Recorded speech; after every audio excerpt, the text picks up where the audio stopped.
Hello guys! Welcome back once again to my Motopapas channel, James Yun. So ngayon, mag-a-unplastikin tayo ng kahit nakikita nyo na siya dahil transparent ang plastic ng ating Dunkin' Yan pillow. So meron siyang dalawa.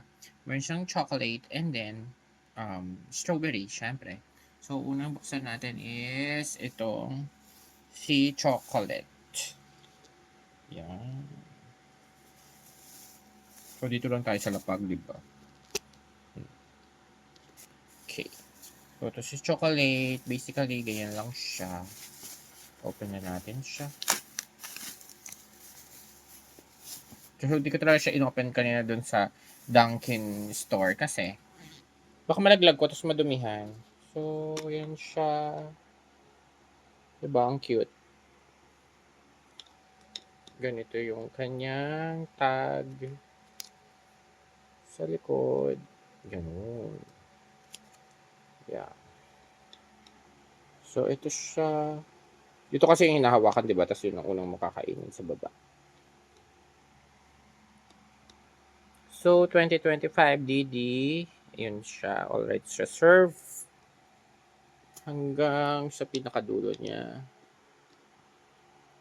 Ganyan siya.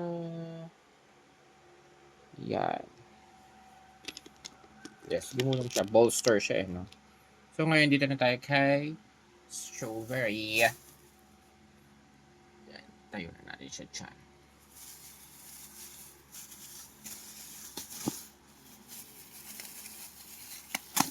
So, dito sa isa, thank you sa libre, Kuya Chris.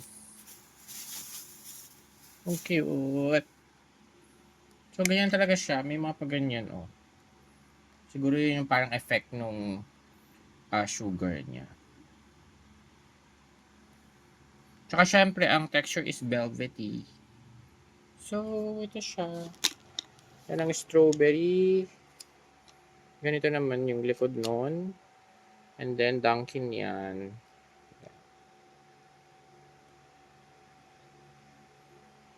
Ito yung top. So, syempre, ganun din siya. 2025. Kahit ni-release na nila nung 2026 na. Ngayon, 2026. Na-purchase ko pala ngayong January 3, 2026. So, ayan. Ito naman yung dito. So, ayan guys. Display muna natin siya. If you like this video, please do like, share, and subscribe to my Motopapas channel. So, mga fan ng Dunkin', oh, 'di ba? Simula pagkabata hanggang matanda na tayo. Dunkin' pa din. Bye guys. Thanks for watching. See you on my next video. Bye.